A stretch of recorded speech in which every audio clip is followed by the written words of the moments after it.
Isaac is back once again in Dead Space 3, and believe it or not, there's been yet another necromorph uprising. Those things just will not stay dead.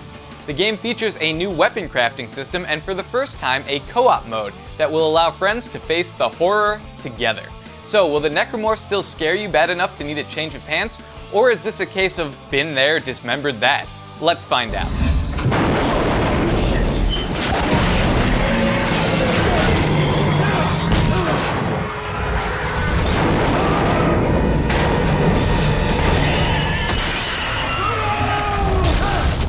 Apparently in the newest game, the EarthGov army has been stomped by our old friends the Unitologists, who believe that becoming necromorphs is the destiny of mankind. It's a religion that is only slightly less crazy than Scientology, and it's hard to believe they attracted enough followers to overthrow Earth's government. But I don't know, maybe they were giving away free puppies to anyone who joined or something. Anyway, the Unitologists managed to set free a bunch of test markers that the Earth was building for some reason, so Isaac and the last two EarthGov guys have to travel to some distant planet to cut off the source of the marker's power. And I won't go into any further detail about the plot because it really only gets more ridiculous from there. Anyway, moving on to gameplay, it's pretty much what you remember, except now there's a cover system that's pretty unnecessary, as the human opponents you'll face aren't bright enough to pose any real threat, and as far as necromorphs go, you don't really want to be in cover when these things are chasing you. And since it's Dead Space, if there's necromorphs in front of you, it probably means there's necromorphs behind you as well. There's also a new combat roll ability, and of course you have your trusty stasis and kinesis. You're now limited to 2 weapons, which I think was an excellent move, as it makes you think much more carefully about what you want to bring with you, and makes the new weapon crafting system that much more essential. You see, each of the weapons you carry can actually be 2 weapons, so you could put a line gun on a sniper rifle or a shotgun on a rocket launcher. The combinations are endless, and you can upgrade damage, clip size, and other attributes using chips. It's a really great system. Unfortunately, I suck at crafting weapons, and usually end up making the worst, most ineffective weapon imaginable. But hey, that's my fault, not the game's. I did, however, get it right once when I made a combination rocket launcher and shotgun that had an attachment that stopped me from taking splash damage. Man, I love that thing.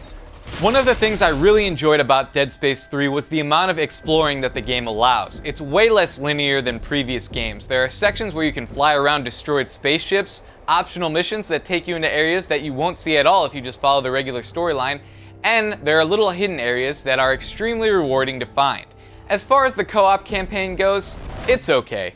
Blasting necromorphs with a partner is fun, but I really don't think it's worth losing that scared and alone atmosphere that the game tries to create.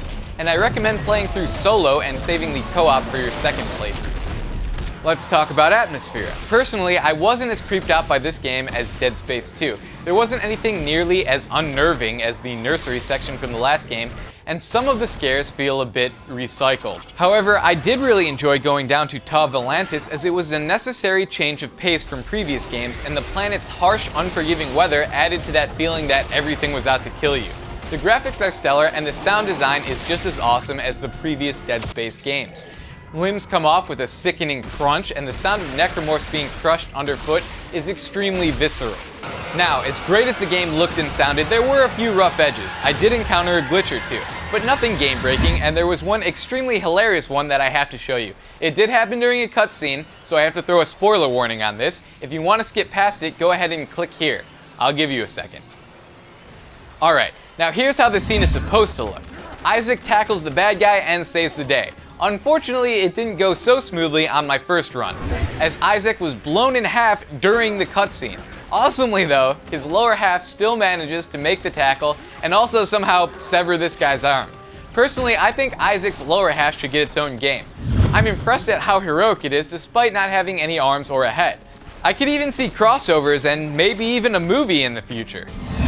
Alright, so let's go over the pros and cons one more time. On the con side, this game doesn't feel as creepy as the last one. The story needed a little work, and some parts feel recycled.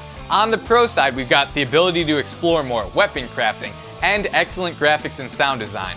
The pros definitely outweigh the cons in this one. Dead Space is evolving, and it's doing so without losing what made the last 2 games fun. I give Dead Space 3 9 severed Isaacs out of 10.